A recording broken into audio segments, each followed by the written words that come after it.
Hello, and welcome back to 100% Real with Ruby. Today, I have Sam Forget. You got it. Forget. I'm like reading it at it's spelt forget, but it's Forget. I remember because I was just on his podcast recently, and I've had like over 12 people actually message me now about the podcast I was on with you. I'm like, wow, okay, what did I even talk about? I don't remember, but Sam's that person that everything I post and he posts, we kind of resonate with and we want to talk about. So you're going to get a lot of gems from this conversation because we're going to talk about some stuff that isn't really talked about because it's not popular, but it's something we need to take into account when making any changes and actually wanting them. Because on two sides of the spectrum, there's the whole you don't want it bad enough, but that's not true if you're pushing so hard, but it's going in the wrong direction. And then there's the sunk cost effect, which Sam's going to be talking about as well. But then what happens if we don't let go of the things we came to as, who says it? Someone says it. It's just like you can't fix problems with the same mindset that created them. So if you're going to keep coming to a coach, coming to a program, coming to a journey with the same mindset, the same approach, the same quick fix mentality, what do you expect the coach to do? Just like be some magical genie there that just makes all the wrong shit you're doing turn into some bloody magical dust? Because it still stinks. No matter how much glitter you put on the shit, it's still gonna stink. So with that, here's Sam. I'm gonna let him talk about pretty much everything that I just said can be taken in so many directions. So I'll let you take that away. Of course. Well, first of all, I appreciate you having me. And I think the sunk cost effect is a wonderful place to start, which, just for more context, is the completely understandable and normal human tendency to not want to let go of a pursuit or a goal or a process that we've invested a lot of time, energy, money, and resources into. And actually, a really good example of this is Facebook and just social media in general. With most medias, we know that we don't have a lot of privacy on them. We know that our information is often sold for advertising, but since we've spent so much time on these apps, it's unlikely that we want to part ways with it and test the waters with a new app. So that's an immediate example that comes to mind that a lot of people can relate to. But the reason this has been very top of mind recently is because I would say a couple of weeks ago, I had this stretch where it felt like every single night before bed, I felt like a failure and I couldn't really put a finger on it. It just felt like I was missing the mark on something and I didn't really know what. So I finally took my own advice and did a written brain dump where I just journaled every single thing that was on my mind. And what was very top of mind then was all the things that I was supposedly working on. And I'll spare you the full list here, Ruby, but I think there were 35 or 40 things that, according to me, then were priorities. But some of the bigger picture ones were becoming bilingual. So learning Portuguese, getting outside every day, spending less time on social media, growing my business, growing the podcast, the list goes on. So it makes sense that if I was spread that thin, I wasn't really moving the needle in any meaningful way for any of these goals. But because of that sunk cost effect of, well, I feel like I've spent a little time pursuing this and a little bit of money pursuing that and some resources pursuing this other goal, it became very tough for me to part ways with any of those goals. But I had to realize and kind of do that self-audit.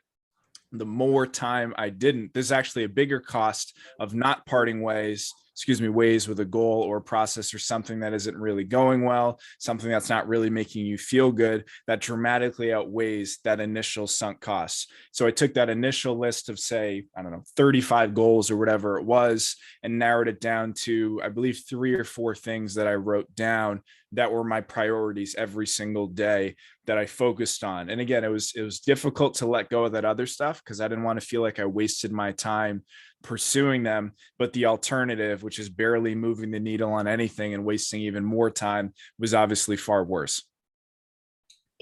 This kind of sums into that post that we were talking about, where if you're hiring a coach, getting them to just yell at you to do these certain things, it's going to be pretty pointless if you're not even leaving room for anything that you actually want to start doing. Because sometimes we need to let things go in order to make room for things that we want to do. And this is perfect timing because I've had this conversation about 6 times this week with people who are feeling so overwhelmed. What could I do better? What am I not doing? Where could I improve? Blah, blah, blah. But it's just like, how many expectations are you are you setting on yourself, and are they realistic? Why do you have these expectations? But I don't know whether you see this as well, but people try to plan like years into the future, and it's just like, what is this fear that you're trying to avoid? What is this feeling you're trying to avoid in trying to do all these things? Because how can you realistically figure out what it is you truly want and get rid of the fluff so that you can do those things you need to do to make you healthier, to make you fitter, to get you feeling more confident? But if you're always feeling like you're so confused and scattered, you're not giving yourself any chance of that. I like how you describe that, stripping the fluff, because it frees up the bandwidth for you to then explore, pursue alternative routes that likely are going to get you to your goal, even if the goal isn't what you initially thought it might be. So you take the example of somebody coming to a coach who has tried, whether it's keto 14 times, or they've tried intermittent fasting a million times, or, these circuit style training and these super fast pace, yada, yada, yada, the list goes on. And they've gotten sporadic results, or maybe just not the results that they've wanted. But because they've spent so much time doing things the same way over and over and over, you have that, well, I don't want to feel like I was doing the wrong thing the entire time. You have an emotional attachment where people feel like, oh, well, I got results when I was doing X, Y, and Z. But I'm sitting here saying, hey, if we're having this conversation right now, can we really call those, I want to say results, because you got them at one point, but they're what I call borrowed results, where a lot of the approaches that people use get them results that you can keep for a little while, but eventually you don't get to keep them. So if you're interested in getting results that you can actually keep, the sustainable results that people actually talk about, you have to be willing to let go of the approaches that no longer serve you, even if they move the needle a little bit, even if at one point they did serve you. Because if you don't strip that fluff, as you mentioned, Ruby, and you don't give yourself the time, the bandwidth, or the runway to pursue an alternative direction. And I recognize that's difficult, but like we mentioned before at that first sunk cost example, the alternative is staying exactly where you are. So there's virtually no downside to opening up and trying something a different way.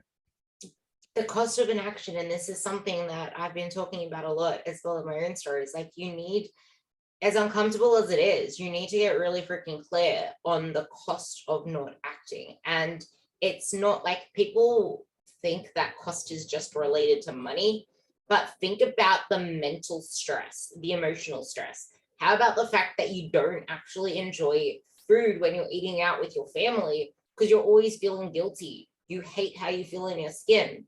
But this has very little to do with the fact that you're a failure.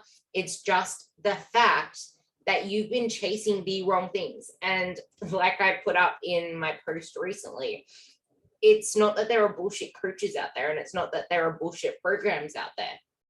What is the mindset that you're approaching those things with? Because there's a reason that you're attracted to the quick fixes. Like, you need to, there's this saying, probably a lot of people won't even know this if you don't know a single thing about the Bible, but there's this saying that goes something like, you need to remove the log out of your eye before you take the speck out of someone else's. So it's like, you need to see where you are going wrong first before you blame all these other quick fixes, which is what a lot of trainers and coaches are doing out there. But how's that helping you? And at the same time, it's like, instead of you always blaming yourself, which is something Sam actually mentioned before, we're like, we're hard on ourselves as it is. Maybe if you come to it with a place of self-compassion and forgiving the past, like, how important is it for us to actually forgive ourselves for the past to be able to move forward? Well, if you look at it in terms of where your time is best spent, where your mental energy is best spent, if you perceive yourself as a failure or think you did something wrong, whether it's something big picture or whether it was just you missed a workout or you overate on a weekend, and on Monday you were just absolutely bashing yourself. I'm a piece of shit. I'm so lazy. Why can't I get my shit together? Why can't I do this? Why can't I do that? I'm not saying that feelings of frustration aren't valid. It's normal, especially if you are a high performer, to feel like, damn, I wish I did a little bit better. But we could sit here and trash all you want, but that doesn't actually move the needle in anything that you're looking to do. So this is where I look at almost rerouting that energy a little bit to something that actually serves you. And in the case of missing a workout, in the case of overeating, wherever you feel like you fell supposedly off track with your plan, this is where I like to get very, very specific with clients about what they feel off track actually is, and what this track is that theoretically is going to lead them to their goals. Because I find that when a lot of people do that bashing of themselves and they're super hard on themselves and all this self-sabotage type stuff, it's very surface level, very vague. For example, hey, Ruby, how did the weekend go? Oh, not great. I was just, I was so lazy the whole time and I didn't get anything done. Well, what does that actually mean? And if we get more specific, maybe we realize that you were supposed to get 2 workouts in and you only got 1 in. And the reason you missed the second one was because of this time constraint. Great. Now that we got specific, we can actually get productive with your frustration. So instead of sitting here and throwing up our hands and, oh, woe was me, I blew it, we're going to reroute that. So we're going to say, all right, entering this week, what obstacles, what time specific obstacles might you anticipate that could prevent you from getting a workout in? Well, I have X, Y, and Z on Friday or Saturday. Cool. Here's how we're going to modify your workout so it's more realistic to get in during a time crunch. So we take what could be incredibly vague and unhelpful, we get specific, and then we turn around and set it in the other direction for, whether it's planning, whether it's just being proactive with your thoughts. Because, and this is a bit of a side tangent, but I think it's relevant here. There's an expression I'll use often with my clients that your obstacles are not nearly as problematic as your lack of preparation for those obstacles. So for example, a weekend, you have a meal out and you didn't stick to your plan, you're bummed about it. It's very, very rare that something truly comes up ultra last minute. And even if it does, there's a system that you can develop for the next time that it happens. Usually the most problems surface is when you have the opportunity to be proactive and you don't do anything about it. So obviously that's a transition to a slightly different topic, but those would be my perfect. Yeah, that yeah. is actually the perfect thing, because I don't know whether you saw my little chat on perfectionism and what you expect, but it's like, what do you expect? Do you expect it to be so bloody smooth sailing that it just slips down the surface? People aren't willing to acknowledge the fact that you're going to fail. You're not going to acknowledge the fact that there are going to be obstacles, that hiring a coach or starting a new journey or having 120% motivation isn't going to last very long. And if you aren't willing to sit with potential obstacles that may come up and how you can navigate them, how do you expect to go through that without the retreat of fear? Because if you don't play through those obstacles in your mind, you're going to have a fear response when you come up against them. And you're either going to self-sabotage or you're going to throw your hands up in the air and actually quit altogether because I'm not good enough. There is no way I can do this. It's too hard for me. I'm not made out for this.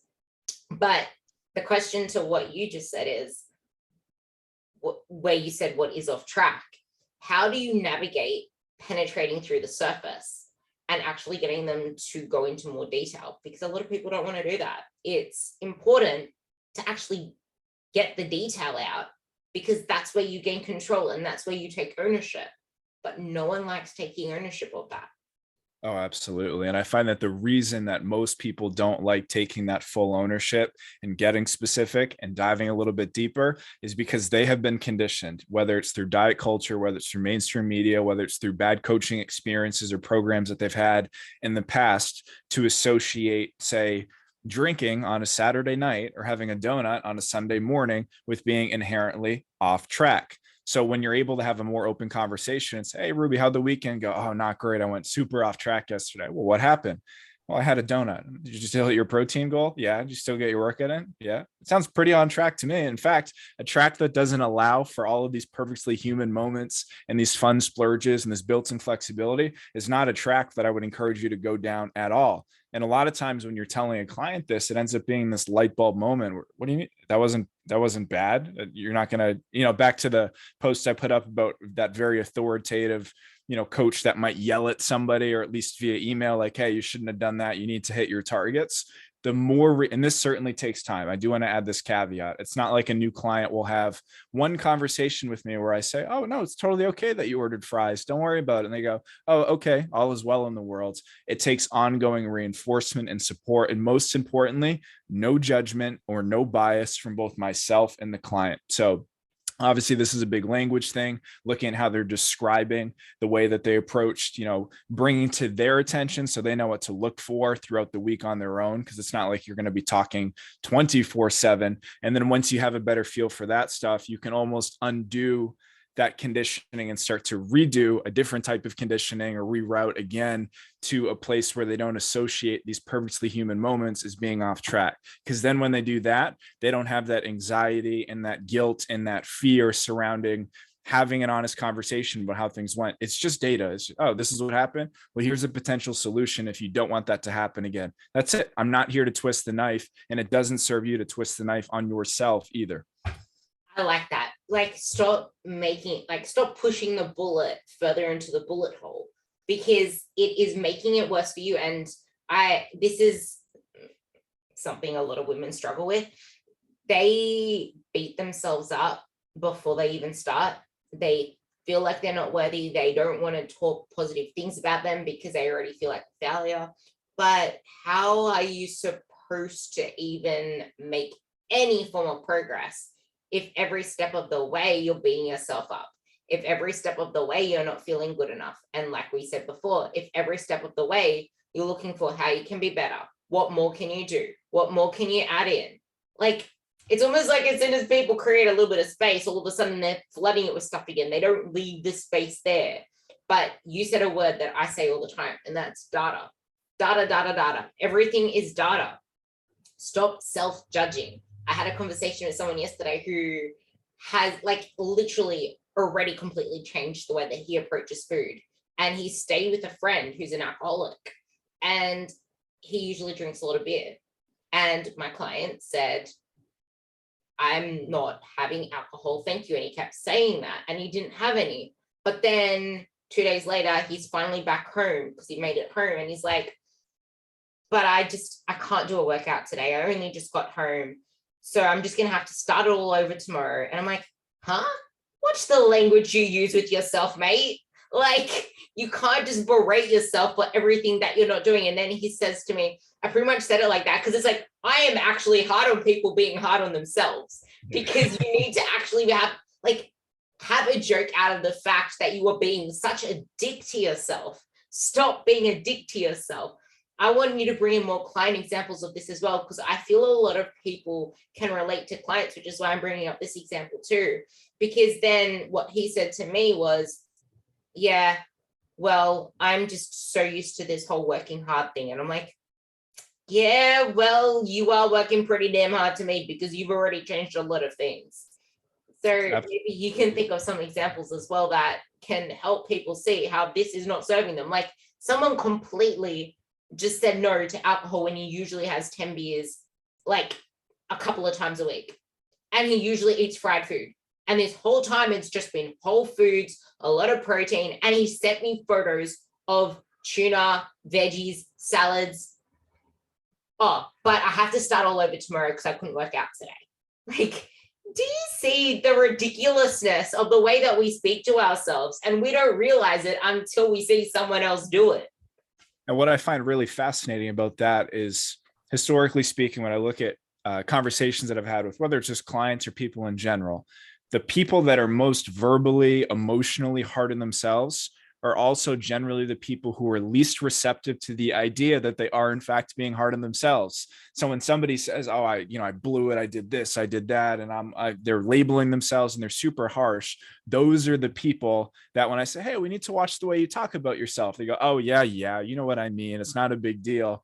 And this is where we pause and do this simple audit. And at this point, it's become a bit of a cliched example, but would you talk to your friend the same way you're talking to yourself right now? Because that gives instant clarity on maybe you are being hard on yourself. So let's say you, Ruby, you missed a workout over the weekend and we talked on a Monday and you said, well, I missed the workout. I wouldn't say, Ruby, you're a lazy piece of shit. But that's something that I've said to myself when I missed a workout. So I can act like, oh, I can play by a different set of rules. And you know what I mean? And it's not a big deal. This doesn't make a big difference.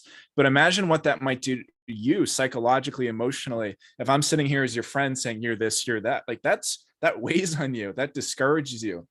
It's really, really tough. So then we look at, what do we actually do about that? How do we get somebody to stop being so damn hard on themselves after they've done this kind of audit to recognize where it's happening? This is where we look at I'm being redundant here, but this is where you look at the negativity bias that we all have. We all tend to view the world, and especially health and fitness, through a negative lens, but you also find what you're looking for. So one thing that I'll do with my clients is if they go away for a weekend and they splurge, I keep using this weekend example, but it's so relevant, and they splurged a little bit, I already know that they're entering a conversation with me thinking of all the things they could have done better. And, oh crap, I hope he's not disappointed about X, Y, and Z. So I will lead the conversation with, tell me your biggest wins from the weekend. What are you proud of? What did you do well? They hadn't even thought of this stuff. And a lot of people will initially say, I don't really feel like I had any wins. Okay. Pause for a minute. I'm actually going to make you name two now. And then, well, I guess I, didn't drink, one day at lunch when everybody else did. And I did go to bed a little bit earlier than everybody on Friday night. And before you know it, they had 9 wins. They just weren't actually looking for them. They had, half a dozen plus things to be proud of.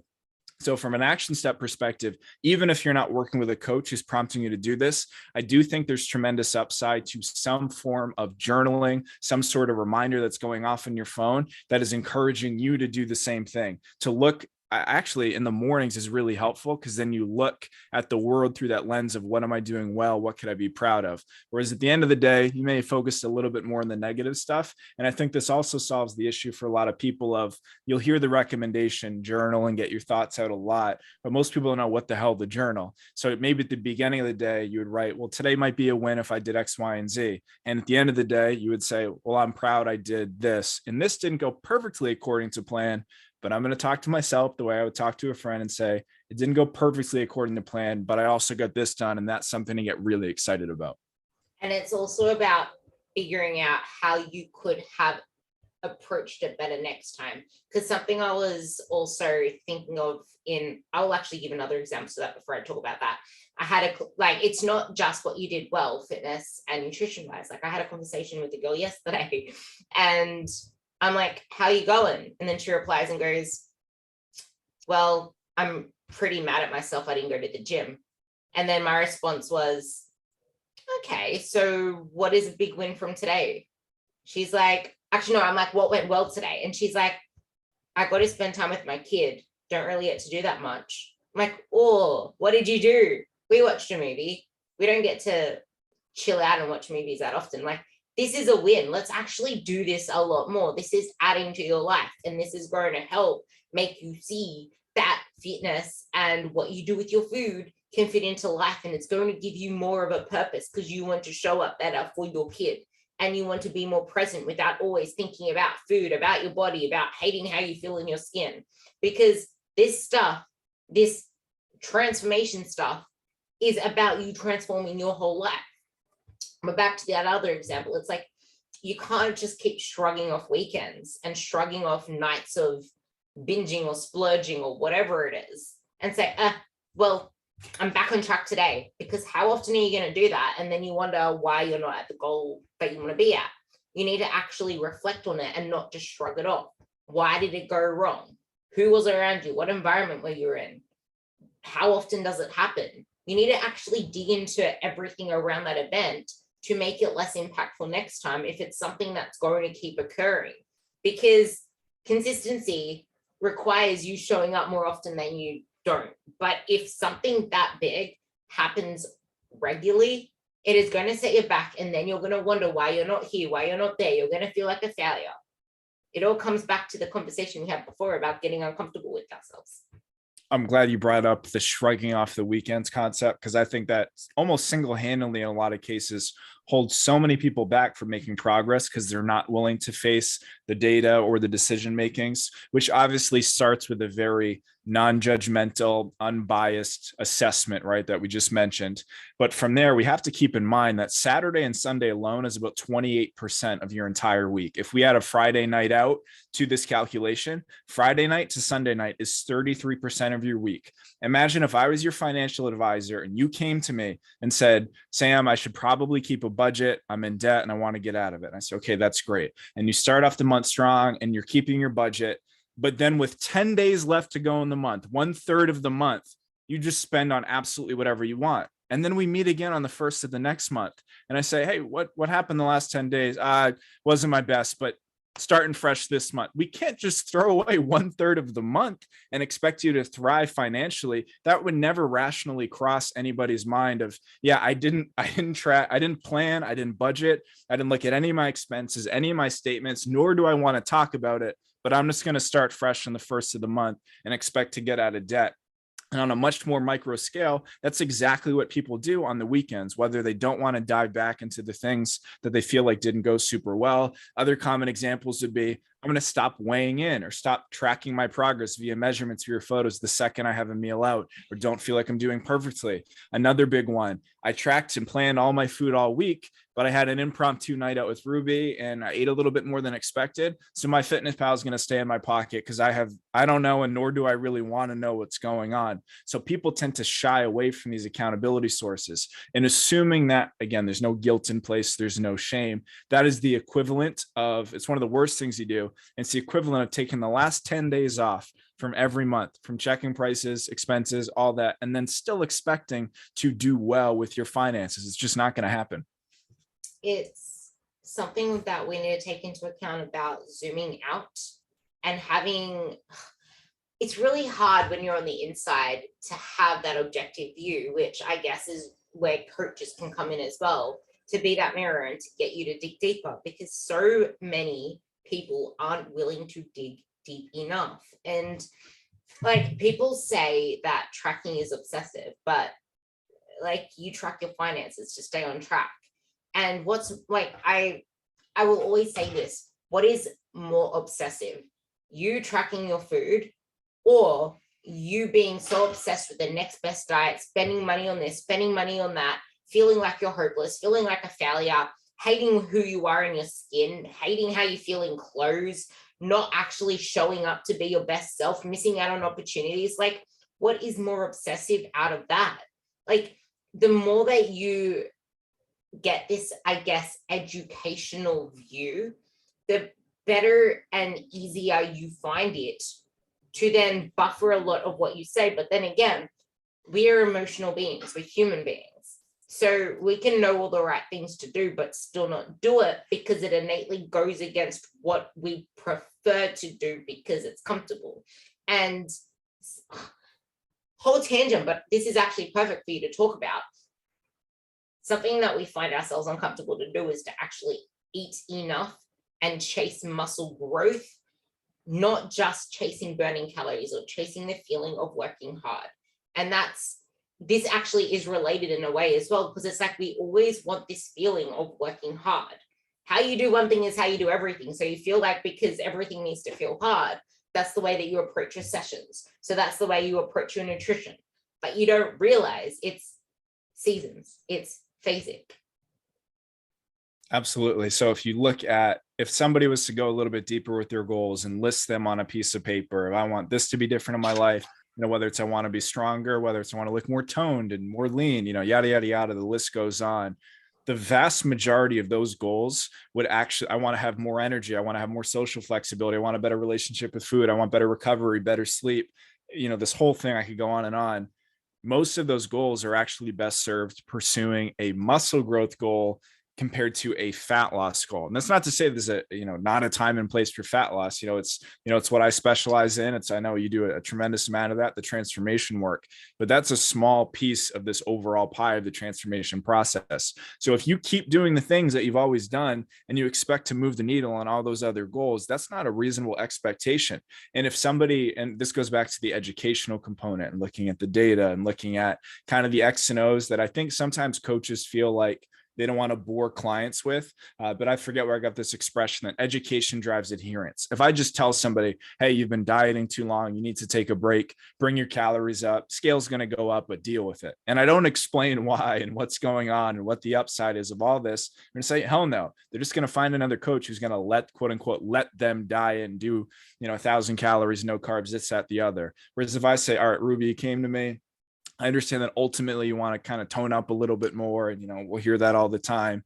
But in order to have the look that you're after, in order to be a little bit stronger, because say that's something that you mentioned that you want to focus on, to have more social flexibility, all that stuff, you'd actually be better off increasing calories a little bit. And then I'm going to kind of lay out this roadmap for how things will eventually go, because it's okay to almost sideline your fat loss goals for a little bit. It's not like we can never revisit that. It's just right now your goals are best served pursuing the other stuff. And if somebody knows exactly what to expect, not that we want to put hard dates on things, but a general time frame for how long you might be pursuing something, when you can shift a little bit, and what that path looks like, you're much more likely to follow through. Take, for example, somebody who absolutely hates conditioning, and we took them to a bottom of a hill and said, well, you're going to do hill sprints because you're due for it, because you haven't really done it basically ever. Well, when can I stop? Not telling you.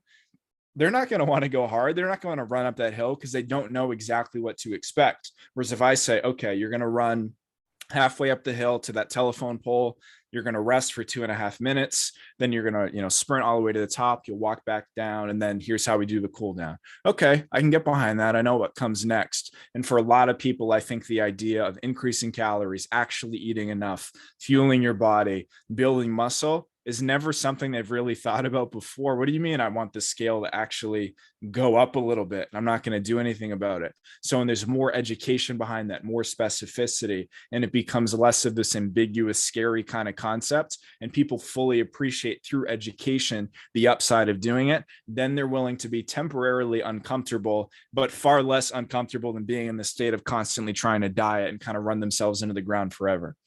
Yeah, and it's kind of funny that you related that to the fact of actually eating more, where it's just like, yeah, well, it's funny that people don't actually see it in the fat loss direction, because fat loss is so much harder. Yet people go freaking running marathons up a bloody hill versus sprints up a hill when it comes to fat loss. And this, like, I wish they actually listened, but I don't want my clients using the scale for that reason, because it starts off with good intentions, because we all start off with good intentions. Hey, we want to see the scale go down. But then you become so attached to seeing a number go down that you cannot let go of that never-ending chase of numbers going down. And I know, because I was there and I wasn't even friggin' obese, and I was still attached to seeing this number on the scale go down, to a point where I didn't even want to see it leave a certain range. Like, if it left a certain range, I'd freak out. Like, is that really a life to live? Being a slave to the scale? Don't fucking use the scale. But regardless, like, it's the educational piece and seeing that it is there. It's not just the physical of, okay, you want to build the muscle as well. You guys need to realize that there's a whole mental side to this as well. Like I said, you can't do a marathon up a hill. It is mentally hard to go hard in fat loss, but when you actually do it right, the fat melts off. And if you're not in a great relationship with food, and if you're blowing it every weekend, you're probably better off served chasing this other goal until you heal your relationship with food, and you're mentally not dieting like you have for the past 3 years. Probably most people have been mentally dieting for the last 30 years, 20 years. Yeah. So it's like, get your mindset away from dieting for a while. Get yourself ready mentally. It's not just physically, guys. Because if you want this to last, and if you want to enjoy the process and be able to say no to cake, then do it the right way, because it's so easy to say no to cake. It's so easy to say no to French toast and ice cream when you know, like we said, this is just for a short stint. This is not going to be for your whole life like you've been doing it the last 20, 30, 40 till death's end. Because we got brought up that way. So I guess this also fits into the post we originally wanted to talk about, like forever ago, willpower. When you realize this, that it's a part of the journey, you don't need willpower anymore, because you've become that person. you've mentally got yourself ready. You realize that fat loss is a stint. It's not a life sentence. It's not a months and months and months on end. There are times where you can come out of a diet break. It's okay if you enjoy yourself on this weekend and maybe one in quite a few weekends time, because that still is okay if you splurge those weekends, because it's still the consistency and you can fit in these fun foods, but you have less flexibility when you're in a fat loss phase. Knowing that, you don't really need this willpower. You don't really need this motivation. Yeah, the visual that I kind of have in my head when I have somebody who's considering a diet is that it's the equivalent of most people saying, well, I'm going to drive across the country. But if you look at the car they're about to pursue this drive in, the check engine lights are on, they have maybe a flat tire, they need an oil change, they're driving on one spare tire, there's a hole in the back seat, you have all these other things where, technically speaking, we can get the car to start moving. We can technically make a little, progress if we're measuring it in terms of you actually driving some distance. But nobody would ever look at that scenario and say, yeah, that's a really good way to pursue this cross-country road trip. That is my transformation journey, because it's going to be absolutely miserable, even if I do somehow manage, which is extremely unlikely, somehow manage to make some good distance here. But in most cases, if not all of them, the car's just going to shit the bed a little bit. And this isn't to compare any human being to a crappy car, of course, but just to give you a little bit of a visual of the way most people start to embark their journey. They're just so hell-bent on, it's fine, I know the check engine light's on, I know this is going on, but I just want to get moving. Ultimately, and the irony is, if you want quick results, and that's why you keep doing this over and over without preparing for a diet psychologically, logistically, physiologically, it actually takes you more time long-term to get results, because you fall into the yo-yo thing. So it's, oh, I did this last year, and it didn't, and it worked for me. Well, no, it didn't, because you're exactly where you started, considering another fast and furious diet where your relationship with food is not in a good place. You've never taken any time off from psychologically dieting. So you're going 2 steps forward, 3 steps back, 1 forward, 2 back. And 3 years later, or 30 years later, as you mentioned, Ruby, you're ultimately in the same place. So this is another scenario where there's no downside to actually taking the time to prepare for this diet, to get yourself in a position where food doesn't feel so scarce or so urgent or take up so much bandwidth. And that's not to say there will ever be a scenario where you can pay zero attention to food. But when you're entering a diet, if you're currently pre-diet obsessing over every last minute detail, all of the numerical stuff, and I'm a big fan of numbers. I have my clients track weekly body weight averages. We look at trends over time. We look at measurements. We look at, calories. We look at a lot of that stuff. But if before the diet even begins, your relationship with numbers like that is completely horrible, that's like this check engine light example. And we need to address that first. And when people have a hard time buying into that, this is where I just remind them, hey, if we don't do this, you might get results a little bit and your before and after will be all nice. But what about your after? What are you going to do 6 months or, 16 months from now? You're probably going to be back where you started. And it is completely physically and psychologically exhausting to go diet after diet after diet, never truly believing. If you had somebody take a polygraph test, and most people starting a diet, if I asked them, they had to be honest, Ruby, do you believe in your heart of hearts that this diet is going to go well? You're going to transform your body and your health, and you're never going to look back. You'll never have to diet again. Nobody actually believes that. And how sad is that? It's okay to have some doubts, of course, but most people, if they're being honest, have no confidence whatsoever to go well. But for some reason, they're still not open to this alternative approach where they're addressing all this other stuff first. Because they don't stop to think. No one stops to pause. No one actually just stops to be with themselves to get real about what the real thing it is that you want. I actually might post it now. I was trying to do a reel where I was just chatting about this exact thing, because it's almost like if we don't feel like we can succeed, we shoot ourselves in the foot before we start. So we don't even stop to consider the fact that it's our very approach and mindset that is holding us back. Because if you're not getting clear on the life that you actually want to live, how you want to feel, and instead you're focusing on everything that you want to avoid, what do you think is going to come of that? Like, you feed your focus. And if you're feeding your focus on how shit you feel, here's another one. Actually, you can talk about this one after I finish too, is where people think of everything they did in the past and all the failures of the past and the fact that they've been quote unquote fat their whole lives and all the things that are negative. If that is where you are living, where are you giving yourself even a chance to succeed? Because you're not speaking any positive, any hope into your future. You're shooting yourself before you start. And any effort that you put in, you know what's really funny? Everything that we've been talking about is the cost of inaction. Mhm. But every effort that you put in is going to be shortchanged with, oh, but it was only this. Oh, but I just did that. Oh, but what can I do better? If you're always just seeking that next best thing, if you're always just seeking what, like that outcome, you're not really enjoying the process. And if you don't enjoy the process, where's the happiness there? How are you going to be happy when you get to the outcome? Are you even going to be happy? Are you even going to be happy? Are you even going to find fulfillment there? How do you know?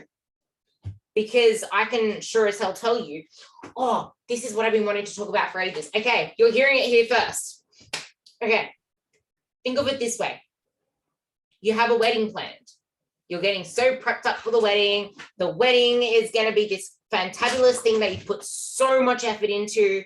Wedding comes, celebrations. You go on your honeymoon, everything, your whole, like, how long does it take to plan a wedding? Like a whole year? Ages. You put all this effort, all this stress, the energy that goes into a day, sunk cost effect again. All of these resources, all of these finances, everything that goes into this wedding. It's almost like your whole life is now planning this wedding. Wedding done, honeymoon done, now what? Post-wedding blues. We all know that. And it's almost like comp prep, post-comp prep blues, because I've been there. And I've had to actually help a lot of people through the same thing where as soon as that comp prep day comes, now what? Because you just aimed so much for this goal. You put everything into getting to your leanest. The worst thing about it is that when you're your leanest, which may not be stage prep lean, but it is the leanest that you've been and the most restricted that you've been, your whole body perception changes. Your whole perception on what progress looks like, on what results look like, on what normal looks like changes. Because now all that time, all that energy that you put into something completely is gone now. Like there's nothing more to strive to. And that's when like I spoke on your podcast. If you haven't listened to my podcast on his podcast, it's go listen. But that's when you become a shell. You're just chasing external outcomes, never feeling fulfilled. You can take that so many ways. So take it away. Yes, I have like 9 different thoughts going in so many different directions, but what initially comes to mind for me is, this reinforces the importance of prior to dieting. It is because if you ask most people, why are you dieting? The surface level immediate answer is, I'd like to lose 30 pounds, or I want to be this weight. And it doesn't go beyond that. And then if you push them, they might go a little deeper and say, oh, I just want to look and feel a little bit better. And we never really typically get beyond that. But if you're willing, going back to this conversation of going deeper, if you're willing to go deeper than that and look at how do you feel like your life will be meaningfully different as you achieve this goal? What do you think is going to happen? Well, if going back to the conversation as well of finding what you're looking for, if you keep your eyes up and you're looking at all the things that you're hoping to get out of, whether it's, getting stage lean, for example, or hitting a certain weight goal or whatever, those wins are likely available to you prior to you actually reaching that end goal. So you have all this upside along the way of, well, I want to lose, say, 20 pounds of body fat because I feel like it'll make me more confident and higher energy, yada, yada, yada. Well, there's a good chance, again, if you're looking along the way proactively, those were the things you're telling me you wanted out of fat loss. Well, it's quite possible that when you're 3.5 pounds down, you already feel more confident, not just because of a slight visual change, but because you're now a person who is committing to something and actually following through with it. So all the things, and, I could give a million examples here, but all the things that you're telling me you wanted out of, say, fat loss, if we're using this example, you're actually having these things become available to you prior to reaching this often arbitrary numerical goal. The other thing that does is it frees you from the shackles of being attached to your all-time low weight or your all-time leanest look, because all these other things that we identified proactively are available to you on the other side of your leanest weight at the tail end of a diet. Because as you know, maintenance is not a specific number. So say you lose, I don't know, 25 pounds and you go from 200 to 175 and you feel like, all right, I feel pretty good here. Well, why do you feel good here? Well, I'm higher energy. My workouts are better, yada, yada, yada. And then maintenance might be up to even 178, 182. It's a, it's a range, it's a fluctuating number. And if you hadn't thought about all those other things that you're getting out of your goal, you now feel like you're regressing. You now feel like you're failing. You feel like all these bad things are happening. But if you have these alternative benchmarks, you can say, well, I finished my diet at 175 and now I'm 182, but all the things that I wanted to get at fat loss are still constants in my life. There's still things that are available to me right now. So I don't actually have to stress about this. So this isn't to say not to, have a somewhat clear process and outcome-based goal. You and I talked a lot about process versus outcome-based goals. And I don't think the outcome stuff, as you mentioned, is entirely useless, right? It gives us a North Star or direction to head down. We have to keep our heads up along the way. Otherwise, our entire identity and self-worth and source of confidence is going to be attached to this very hyper specific outcome-based thing, which again, I called them shackles for a reason. That can be really, really challenging. You need this was the illusion that I said in a different podcast, and that's you can have all of the fuel, all of the drive, all of the motivation, whatever it is. But if you aren't placing that outcome in the right direction, yes, that's the thing. You set the direction, you have to set that as the North Star is always the North Star. Everything else around that will change because things don't stay the same. I mean, look at the last 2 years. We didn't expect that. No one expected that. But the North Star stays the North Star. And if you attach your identity to these external things, you will lose yourself in the process. What happened to people that identified as a power lifter and then all of a sudden their strength gyms were taken away, or whatever it was that was taken away from them. They don't have anything to cling to anymore. Clinging to things leaves us as a shell because we don't have an internal drive that we can then direct in other directions, because it's not about the food. It's not about the training. Like I said, it is about everything that makes you the person that you want to become. And until you get clear on that drive that you have in the car, you're going to actually, well, if the car actually leaves the freaking driveway to start with, because you need to actually have the right fuel and make sure that your car's functioning. Say your car's functioning. Say that you got enough fixing on the car to actually get it to move. Are you going to circle the block? Are you going to keep doing the same yo-yo shit that you've been doing for ages because you just paid however much to get the car moving a little bit? Or say you fix the car completely. Cool, it's ready to go. Let's go and do a 12-week fix because I want things now. And you don't want to deal with the under issues. Oh, I just spent $3 million fixing my car. I ain't going to worry about the other shit. I'm just going to keep circling the block. Part 2 will be released in a few days, so hang on tight.